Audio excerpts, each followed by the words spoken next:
In a recent Fox News article stated that the UN global data gathering is to gather a huge amounts of information for governments to collect. In an exclusive, 6 months after giving birth to a cluster of nebulous sustainable development goals that aim to dramatically change the economic, social, and environmental course of the planet, the United Nations is working on a drastic renovation of global data gathering to measure progress against its sweeping international agenda.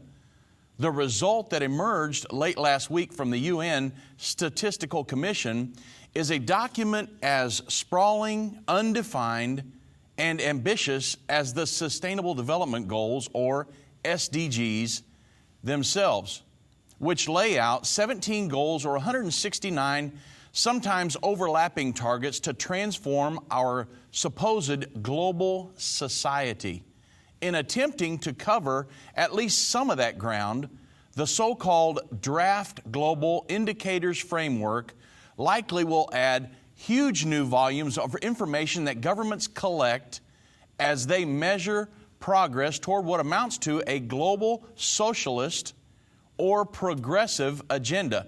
Same thing.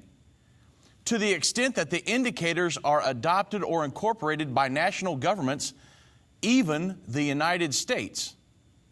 In all, the draft framework outlines 230 statistical indicators to measure progress towards the SDGs, including such familiar ones as per capita gross domestic product and the proportion of populations living below national or international poverty lines.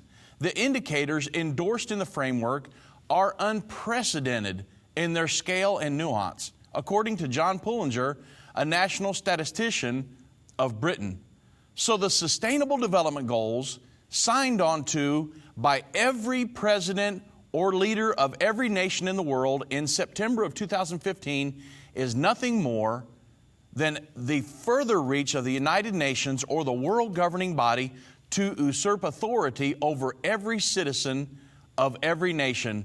And it's a one world government. It's the same one world government prophesied in your Bible for the end times in just the near future.